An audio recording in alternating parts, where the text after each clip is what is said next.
Présente une criminelle en puissance. Pourquoi je dis en puissance? Parce qu'elle a un écran qui parle à des millions de Québécois.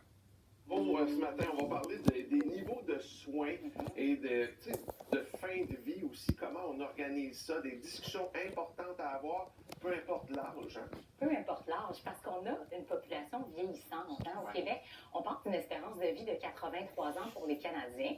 Donc, d'un côté, la population vieillissante, parce que finalement, on meurt plus d'infections, on a des antibiotiques, on a des vaccins, on a de plus en plus de remèdes contre les cancers. Puis de l'autre côté, population vieillissante, parce que finalement, on meurt plus d'infections, on a des antibiotiques, on a des vaccins, on a de plus en plus de remèdes contre les cancers. Puis de l'autre côté, on a un système de santé publique dont on est fier. Eh boy! Êtes-vous fiers de notre système de santé publique? Augmente d'année en année. Donc, on parle de 42 du budget cette année qui est alloué à la santé. Puis une grande publique dont on est fier, mais dont les dépenses augmentent d'année en année. Donc, on parle de 42 du budget cette année qui est alloué à la santé. Puis un grand pourcentage de ces dépenses-là vont à l'hospitalisation, aux soins et aux traitements.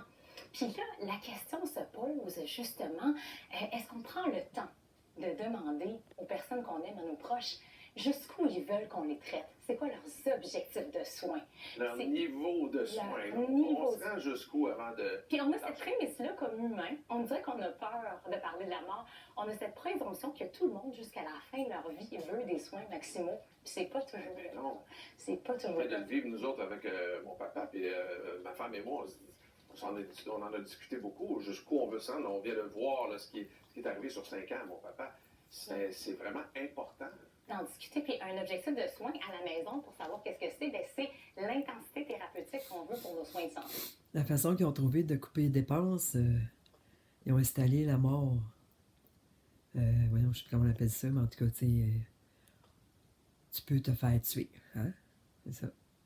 Puis, ce qui m'a amené à vous parler de ça, donc oui, les gros questionnements sur les dépenses en soins de santé ces temps-ci, mais aussi ma semaine d'hospitalisation il y a 1 mois. Okay. Donc, j'ai reçu une patiente de plus de 90 ans qui avait une grosse pneumonie, qui était plus ou moins consciente. Puis là, la question se pose, si jamais cette patiente se détériore, est-ce que je fais des manœuvres de réanimation? Est-ce que je l'intube? Et là, j'appelle sa famille qui, finalement, n'avait jamais discuté de ça avec cette patiente-là. Puis là, la détresse de devoir prendre cette décision-là sans en avoir parlé avec ton parent. Alors que de l'autre côté, j'ai un patient de 93 ans qui est à domicile, puis lui, il m'avait dit, avec sa fille, « Hey, docteur Vaux, je suis tannée d'aller à l'hôpital pour des infections puis pour des fractures. On peut-tu me traiter à la maison la prochaine fois, à ma résidence? Fait que si je fais une infection, on peut-tu prendre des médicaments juste par la bouche? Je le sais que ça va moins bien marcher.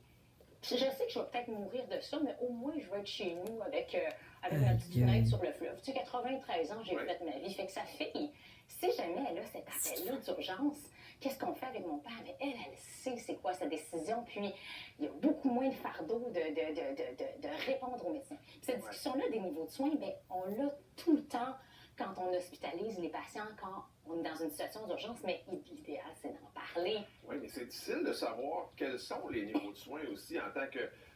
on n'est pas les médecins, nous autres, là. Fait qu'on se dit, c'est quoi les étapes de niveau de soins? T'sais? C'est quoi les étapes de niveau de soins?